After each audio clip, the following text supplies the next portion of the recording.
এবার নিউজ 18 প্রাইমে আগরপাড়ার খবরের দিকে নজর রাখতে হবে। পুলিশের গাড়ি স্কুল বাসের সংঘর্ষ, দুর্ঘটনায় আহত 12 পুলিশ কর্মী এবং 3 জন স্কুল কর্মী। দুমড়ে মুচড়ে যায় বাসের সামনের অংশ এবং পুলিশের গাড়ির পিছনের অংশ দুমড়ে মুচড়ে গিয়েছে। যে ছবি আপনাদের দেখাচ্ছি, আগরপাড়ায় পুলিশের গাড়ি স্কুল বাসের সংঘর্ষ, দুর্ঘটনায় আহত 12 পুলিশ কর্মী, 3 স্কুল কর্মী। বিটি রোডে পুলিশের গাড়ির সঙ্গে স্কুল বাসের সংঘর্ষ।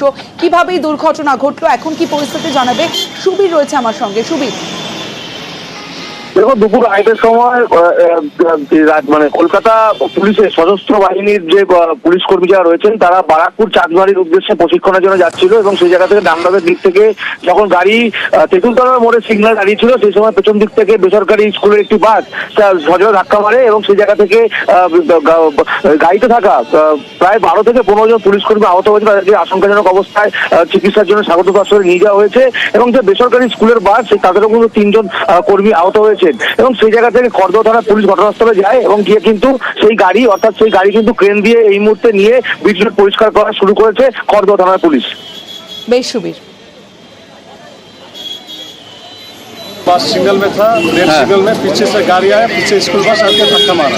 आपको गाड़ी में धक्का मारा? हाँ, हम लोग का गाड़ी में धक्का मारा। तो स्कूल गाड़ी? स्कूल गाड़ी। ओ, आप लोग कितना आदमी था? आदमी 40।